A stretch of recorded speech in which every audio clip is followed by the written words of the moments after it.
اب سے ٹکرائے تو مرحب جب نکلا، اس نے آتے ہی اپنا جب تعارف کرایا کہ میں ہوں مرحب، یہ جو اسلحے میں ڈوبا ہوا ہوں، مجھے یہ خیبر کی زمین پہچانتی ہے کہ میں مرحب ہوں۔ اب حضرت مولا علی نے اسے اپنا تعارف جب کروایا تو وہ لفظ مشہور ہے، انا الذی سمتنی امی حیدرا، حیدرا۔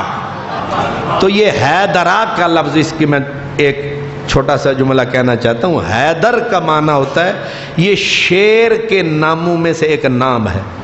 یہ جو شیر ہوتے ہیں نا، ایک تو ان کا معنی اسد، شیر، تو یہ اسد کی پوری برادری ہے شیروں کی، ان میں ایسی شیروں کی برادری میں ایک ہوتا ہے حیدرا، ہے اپنا ہے یہ دال رے گولتے، جس کو ہے بھی پڑھتے ہیں، تو سمتنی امی حیدرا، تو حیدر ہم اس کو مختصر کر دیتے ہیں۔ تو حیدر، تو حیدر کا معنی کیا ہے؟ فرماتے ہیں الغلیظ القوی، ایک تو مضبوط ترین، یعنی شیر تو سارے ہوتے ہیں جنگل کے، لیکن ایسا شیر جس شیر جتنا مضبوط کوئی نہ ہو، اور مضبوط بھی ہو، اور القوی، پورے جنگل میں جس سے طاقتور کوئی نہ ہو، اس کو حیدر کہتے ہیں۔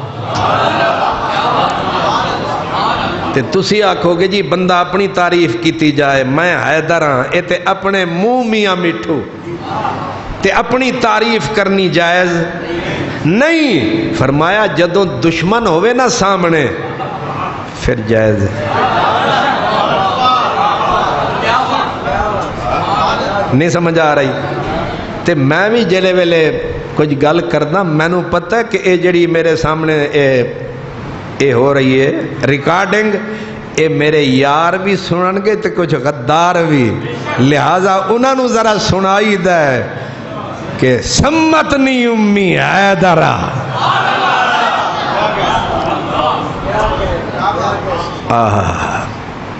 دل تو نہیں کر رہا میں ادھر سے گزر جاؤں، لیکن مجبوری ہے کیونکہ باقی چیزیں رہ جائیں گی۔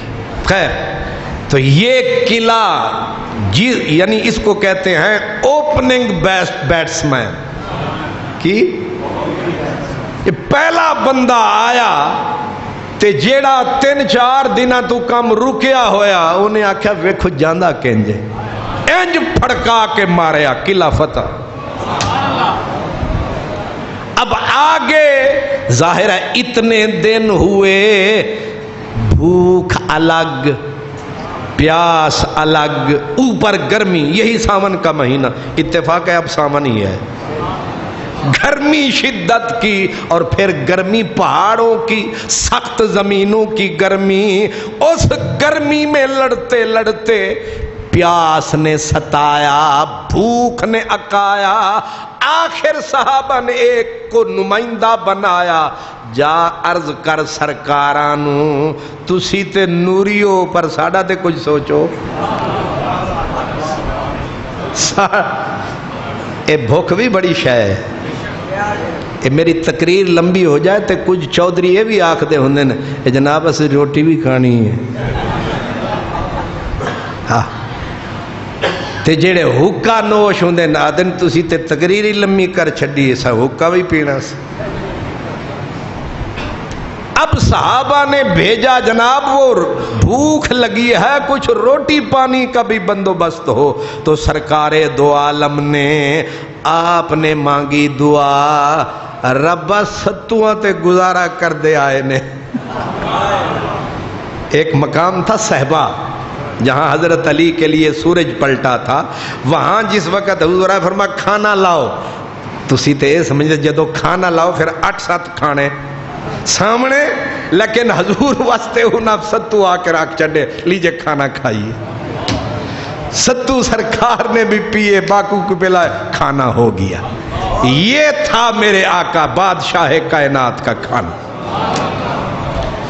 ان ستو کب گھولو کب چٹو، اے ستواں نال لمبے گزارے ہوندن، صحابہ بیچارے کئی دن کے بھوکے پیاسے، اوپر شدت، اوپر پھر پہننے پڑ گئے وہ زرہیں، سامنے دشمن کے تیر تفنگ تلواریں.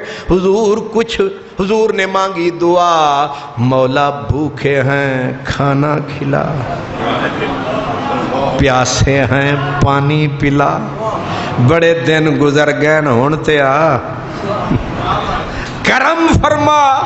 اب صحابہ کرام کے سامنے تھا قلعہ صعب. کون سا قلعہ؟ قلعہ صعب. سرکار دو عالم کی نظر گئی، فرمایا حباب کہاں ہے؟ حباب بن منذر. حباب نکلے. حباب جی جناب. وہ ستے ہو تسی بھی دیو جواب. بشارت میں آنکھ کھول. سبحان اللہ.